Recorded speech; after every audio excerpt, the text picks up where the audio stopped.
Hey everyone, thanks for tuning in. When we open our Bibles, we can't help but notice patterns, especially with numbers. And the number 7 really stands out, appearing hundreds of times. But for us as Christians, it is so important to understand the difference between how God uses numbers in His Word and how something like secular numerology uses them. This isn't just about math, it's about whose authority we trust and who we worship. So, let's start with the biblical view.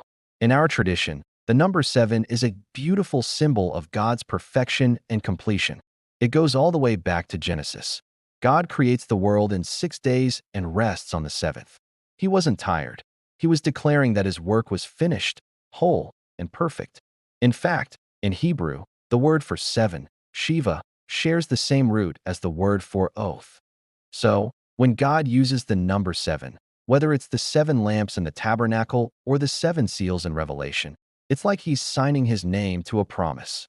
He's saying, "My covenant is complete, and my timing is perfect." It's a signature of his divine authority. Now, let's contrast that with numerology. Numerology is a completely different world. It's the practice of trying to find hidden power, luck, or even your personal destiny from numbers.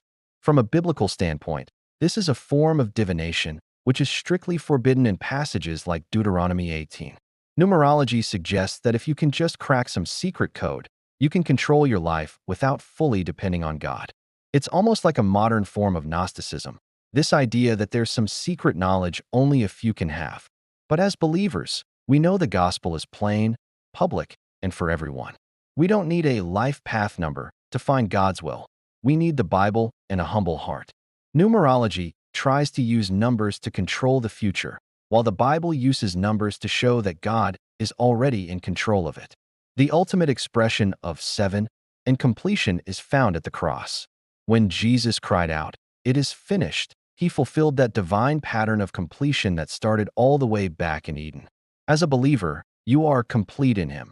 As Colossians 2 verse 10 says, there is no missing piece of the puzzle to be found in some numerical calculation. So here's the bottom line. Biblical symbolism is descriptive. It describes the character and the finished work of God. Numerology, on the other hand, is prescriptive. It tries to tell you what to do or what will happen based on the math itself. We don't put our faith in a lucky 7.